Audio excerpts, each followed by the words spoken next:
Hello dear student, welcome to online class subject geography. मैं Ajay sir. हाँ तो बच्चों, हम बात कर रहे थे ज्योग्राफी के 5वें चैप्टर की, जिसका नाम है प्रवास एवं मानव विकास। तो बच्चों, हमने कल बताया था इसके बारे में, जनसंख्या, प्रवास की संकल्पना के बारे में, प्रवास की परिभाषाओं के बारे में, प्रवास के भेद थे, उत्प्रवास और आप्रवास, उनके बारे में बताया था। और प्रवास के पक्ष भी थे जिनके आधार पर प्रवास होता है, उनका भी हमने अध्ययन किया था। आज हम बात करेंगे बच्चों प्रवास के प्रकारों की। किसकी बात करेंगे? प्रवास के प्रकारों की, जो कि भी किसी भी स्थान विशेष के आधार पर प्रवास होता है। तो देखिए बच्चों, हम बात करते हैं सबसे पहले प्रवास के प्रकार। तो देखिए बच्चों, प्रवास मुख्यतः एक देश या एक महाद्वीप से दूसरे देशों या एक ही देश के विभिन्न क्षेत्रों के बीच में होता है। इस आधार पर इसे दो भागों में बांटा जा सकता है। प्रवास विभिन्न क्षेत्रों के आधार पर दो भागों में बांटा जाता है। सबसे पहले अंतर्राष्ट्रीय प्रवास, इसे हम बाह्य प्रवास कहते हैं, जो एक देश से दूसरे देश के बीच में होता है, यानी देश से बाहर अन्य देश के साथ में, यानी एक देश से आदमी दूसरे देश में चला जाए और वहां पर बस जाए। दूसरा है अंतर्देशीय आंतरिक प्रवास। अंतर्देशीय का मतलब होता है जब व्यक्ति अपने देश के अंदर ही विभिन्न राज्यों के बीच में प्रवास करता है, अर्थात जैसे राजस्थान का व्यक्ति दिल्ली में जाकर रहने लग जाए, राजस्थान या भरतपुर का व्यक्ति गुजरात या महाराष्ट्र में जाकर रहने लग जाए, तो ये अंतर्देशीय प्रवास कहलाता है। अब हम बात करेंगे पहले प्रकार की, अंतर्राष्ट्रीय प्रवास की। तो देखिए, इसकी परिभाषा है, विश्व में एक महाद्वीप से दूसरे महाद्वीप में या एक देश से दूसरे देश में लोगों के होने वाले प्रवास को अंतर्राष्ट्रीय प्रवास कहते हैं। लोगों का अंतर्राष्ट्रीय स्तर पर स्थानांतरण अधिकतर जो हुआ है, यानी लोगों का जो एक देश से दूसरे देश में स्थानांतरण प्रवास हुआ है, वो अधिकतर आर्थिक कारक की वजह से, सामाजिक कारकों की वजह से, राजनीतिक कारक और धार्मिक कारणों से हुआ है।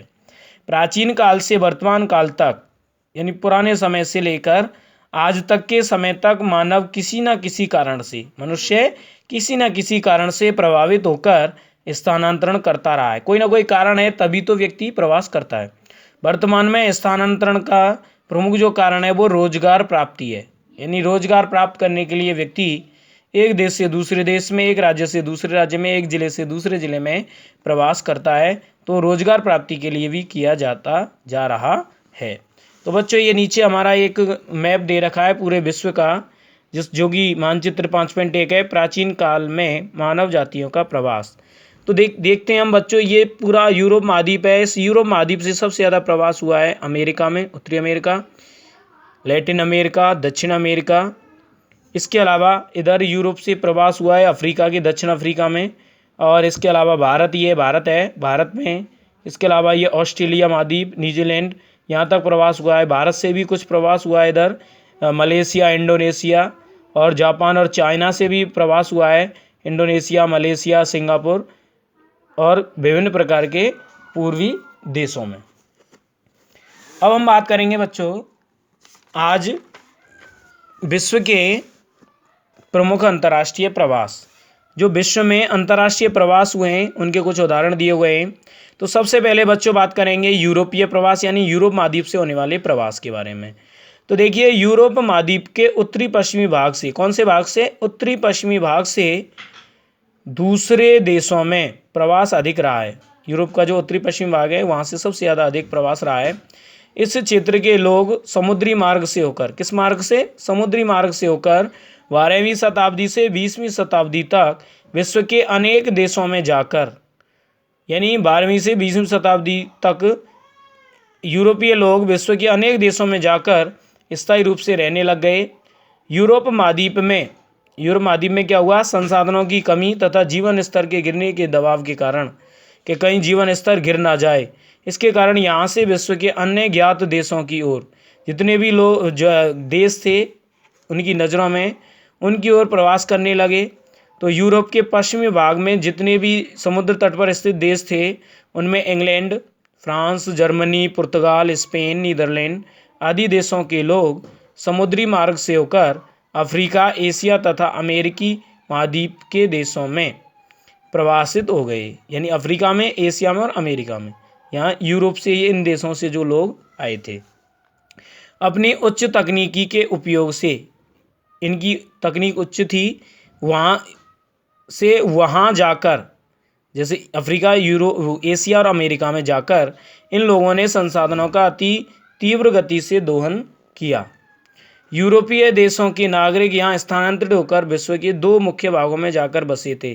जो यूरोपीय देशों के जो लोग थे वो विश्व के 2 ही क्षेत्र ऐसे थे जिनमें जाकर बसे थे। सबसे पहला था उष्णकटिबंधीय क्षेत्र। उष्णकटिबंध का मतलब होता है गर्मी वाला एरिया। उत्तरी अमेरिका और दक्षिणी अमेरिका के समुद्र तटीय उष्णकटिबंधीय क्षेत्रों में जहाँ सुगमता से जाया जा सकता था वहाँ पर ये लोग पहुँच गए थे। इसके अलावा एशिया महाद्वीप के दक्षिणी पूर्वी भाग में स्थित देश, यहाँ जाकर इन लोगों ने कपास, गन्ना, गर्म मसाले, तंबाकू, कहवा, चाय, चावल आदि व्यापारिक फसलों का उत्पादन शुरू किया गया। यानी प्रारंभ कर दिया था इन लोगों ने उष्णकटिबंधीय, क्योंकि इन बागानों पर मजदूरी करवाने के लिए यूरोपीय लोग अन्य देशों से क्या करते थे, बंधुआ मजदूर पकड़ कर लाते थे। बंधुआ मजदूर का मतलब होता है कि जो ज़िंदगी भर गुलामी करता है और उसके बदले, उसके काम के बदले में खाली उसको अन्न दिया जाता है, भोजन दिया जाता है, बाकी का कोई पगार नहीं दी जाती है और वह सदा सदा के लिए बंधा रहता है। और दूसरा क्षेत्र यूरोपीय लोगों का था शीतोष्ण कटिबंधीय क्षेत्र। ना ज़्यादा सर्दी ना ज़्यादा गर्मी, यह जलवायु यूरोपीय लोगों के लिए अनुकूल थी, जिस कारण इन क्षेत्रों में लोग स्थायी रूप से जाकर के क्या हो गए, बस गए। यानी इनके रहने के लिए जलवायु अच्छी थी, इसलिए ये ऐसे क्षेत्रों में जाकर बस गए। इन क्षेत्रों में जनसंख्या भी यूरोपीय लोगों के आगमन के पूर्व बहुत विरल थी। यानी जनसंख्या यहाँ पर बहुत ही कम थी, अतः इन्हें वहाँ जाकर स्थायी रूप से रहने में कोई कठिनाई नहीं हुई। ना ही वहाँ की जनसंख्या ने कोई विरोध किया, क्योंकि बहुत कम थी, इसलिए कोई कठिनाई नहीं हुई।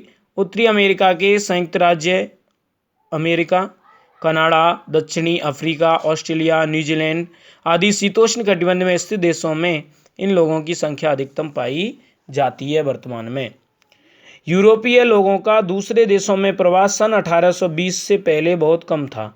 यानी ये लोग 1820 के बाद से शुरू हुआ है ज़्यादा, और 1820 से पहले बहुत कम था। लेकिन इसके बाद बढ़ती जनसंख्या और घटते आर्थिक संसाधनों के कारण जनसंख्या बढ़ती गई और आर्थिक संसाधन घटते जा रहे थे। उसके कारण 1820 से 1940 के मध्य यानी बीच में लगभग 6 करोड़ से अधिक यूरोपीय लोग विश्व के अन्य देशों में जाकर स्थायी रूप से बस गए।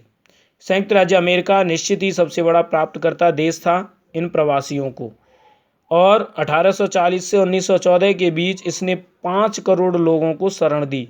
जो यूरोपियन लोग थे संयुक्त राज्य अमेरिका में आकर बस गए, उनकी संख्या थी 5 करोड़, जिनमें से 4 करोड़ लोग अंतिम 34 वर्षों में ही आए थे। यानी 1 करोड़ पहले आए थे और 4 करोड़ तो 34 वर्षों में आए थे। इसके बाद में अंतर्राष्ट्रीय प्रवास का दूसरा उदाहरण एशियाई देशों में से प्रवास। तो देखिए बच्चों, मानव शास्त्रियों का मत है कि मानव प्रजातियों की उत्पत्ति, जो मानव की जितनी प्रजातियां हैं जैसे मंगोलॉयड है, नीग्रोइड है, तो इस प्रकार की प्रजातियों की उत्पत्ति मध्य एशियाई भाग से हुई। जलवायु की दशाओं के परिवर्तन, यानी जलवायु के बदलने होते रहने और नवीन प्रजाति द्वारा प्राचीन प्रजातियों को स्थान विशेष से बाहर, यानी नई प्रजाति आती गई, प्राचीन प्रजातियों को उन्होंने स्थान विशेष से बाहर की ओर खदेड़ने के कारण प्राग ऐतिहासिक काल में, यानी बहुत पुराने काल में, मध्य एशिया से विभिन्न प्रजातियां प्रवासित होकर विश्व के विभिन्न भागों में जाकर स्थायी रूप से बस गई। चित्र संख्या 5.1 जो मैं पिछले उस पेज में बताया था उसी के बारे में बताया गया है। 18वीं शताब्दी के बाद जब 18वीं शताब्दी शुरू हुई उसके बाद बढ़ती जनसंख्या के दबाव के कारण चीन, भारत एवं जापान के लोग अपने पड़ोसी देशों में प्रवासित हो गए। यानी चीन, भारत और जापान में जैसे जैसे जनसंख्या बढ़ती गई, ये लोग अपने पड़ोसी देशों में जाकर के बस गए और वहाँ स्थायी रूप से रहने लगे, क्योंकि उस समय पड़ोसी देशों की जनसंख्या बहुत कम थी। जो पड़ोसी देश थे इनके बहुत कम थी। चीन से बहुत लोग 20वीं शताब्दी के पहले एशिया के दक्षिणी पूर्वी भाग में स्थित देश जैसे मंचूरिया, कोरिया, उत्तरी दक्षिण दोनों कोरिया आते हैं इसमें, मलेशिया, थाईलैंड, इंडोनेशिया यानी इंडोनेशिया बोलते हैं इसको, वियतनाम, फिलीपींस, म्यांमार, ये छोटे छोटे देश हैं आदि में विरल जनसंख्या वाले देशों में जाकर ये बस गए। इसके अलावा चीनी लोग जो चाइना जो है, चीन के लोग अमेरिका, अफ्रीका देशों में भी जाकर स्थायी रूप से रहने लगे। जापान एक छोटा सा देश होने के कारण यहाँ प्रारंभ से, जापान एक छोटा सा देश है जिसे भूकंपों का देश कहते हैं, वो शुरू से ही जनसंख्या दबाव अधिक रहा है वहाँ पर। अतः यहाँ से जापान के लोग 1880 से 1900 के बीच हवाई द्वीप, संयुक्त राज्य अमेरिका का एक द्वीप है हवाई द्वीप, Canada, Brazil, Australia, Manchuria, Korea, Malaysia आदि देशों में प्रवासन कर गए।